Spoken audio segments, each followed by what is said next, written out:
മലയാളികൾക്കെല്ലാവർക്കും ഏറെ പ്രിയപ്പെട്ട താരപുത്രിയാണ് നടനും രാഷ്ട്രീയ പ്രവർത്തകനുമായ കൃഷ്ണകുമാറിന്റെ രണ്ടാമത്തെ മകളായ ദിയ കൃഷ്ണ. ദിയ കൃഷ്ണ ഇപ്പോൾ വിവാഹമൊക്കെ കഴിഞ്ഞ് ഗർഭിണിയാണ്. ദിയയുടെ 5ാം മാസ ചടങ്ങിന്റെ വിശേഷങ്ങൾ തന്നെയാണ് ഇപ്പോൾ സോഷ്യൽ മീഡിയയിൽ എല്ലായിടത്തും.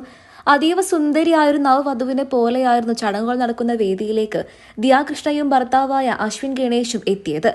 ബ്രാഹ്മണ ട്രഡീഷണൽ വെഡ്ഡിംഗ് രീതിയിലുള്ള വിവാഹ വസ്ത്രങ്ങൾ ധരിച്ചുകൊണ്ടായിരുന്നു അശ്വിൻ ഗണേഷും ദിയ കൃഷ്ണയും എത്തിയത്. മലയാളി പെൺകുട്ടിയാണ് ദിയ കൃഷ്ണ. അച്ഛനും അമ്മയും ഒക്കെ തന്നെയും ദിയയെ വളർത്തിയത് അങ്ങനെ തന്നെയാണ്. അവരും മലയാളികൾ തന്നെയാണ്.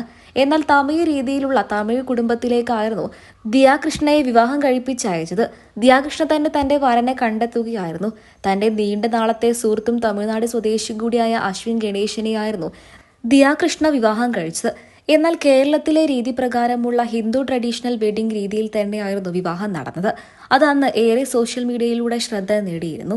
പിന്നീട് ബോളിവുഡ് രീതിയിലുള്ള വിവാഹ ചടങ്ങും ദിയ ഒരുക്കിയിരുന്നു.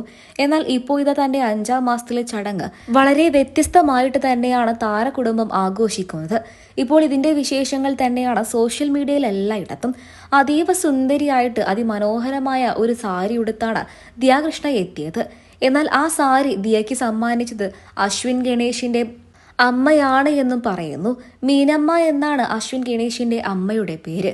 തീർച്ചയായിട്ടും ആ സാരി മീനമ്മ നൽകിയതായിരിക്കുമെന്ന് ആരാധകർ തന്നെ ഇപ്പോൾ കണ്ടെത്തുകയാണ്. അതേസമയം അതീവ മനോഹരമായ അതിസുന്ദരമായ ആഭരണങ്ങളാണ് ദിയ ആ സാരിക്ക് ഒത്തതിനനുസരിച്ച് അണിഞ്ഞിരിക്കുന്നത്.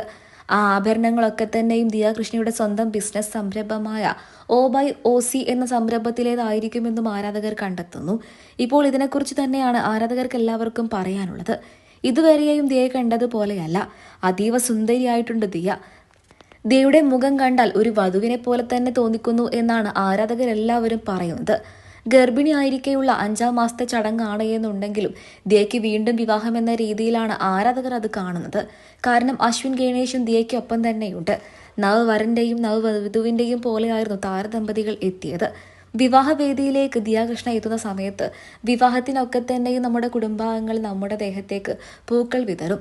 അതുപോലെ ദിയ കൃഷ്ണ വേദിയിലേക്ക് എത്തുന്ന സമയത്ത് ദിയയുടെ ദേഹത്തേക്കും പൂക്കൾ വിതരുന്നുണ്ട്. ദിയയുടെ 5ാം മാസത്തെ ചടങ്ങുകൾ കണ്ടിട്ട് തമിഴ് രീതിയിലാണ് എന്ന് തന്നെയാണ് ഇപ്പോൾ ആരാധകരെല്ലാവരും പറയുന്നത്. പൊതുവെ കേരളത്തിൽ ഇങ്ങനെ ഒരു ചടങ്ങ് അങ്ങനെ എല്ലാവരും ഒന്നും ആഘോഷിച്ച് തീർക്കാറില്ല. എല്ലാവർക്കും 7ാം മാസത്തിലാണ് ചടങ്ങുള്ളത്. ഇത് വ്യത്യസ്തമായ രീതിയിൽ നടത്തിയത് കൊണ്ട് തന്നെ ഇത് തമിഴ്നാട് രീതിയിലുള്ളതായിരിക്കുമെന്നും ആരാധകർ തന്നെ ഇപ്പോൾ പറയുകയാണ്. എന്തൊക്കെയായാലും വളരെ വ്യത്യസ്തമായ ഒരു വേഷം ധരിച്ചുകൊണ്ട് തന്നെയാണ് ഇപ്പോൾ ദിയ കൃഷ്ണയെ കാണാൻ സാധിച്ചത് എന്നും ആരാധകർ തന്നെ പറയുന്നു. ഇപ്പോൾ ദിയ കൃഷ്ണയുടെ വിശേഷങ്ങൾ തന്നെയാണ് സോഷ്യൽ മീഡിയയിൽ എല്ലായിടത്തും.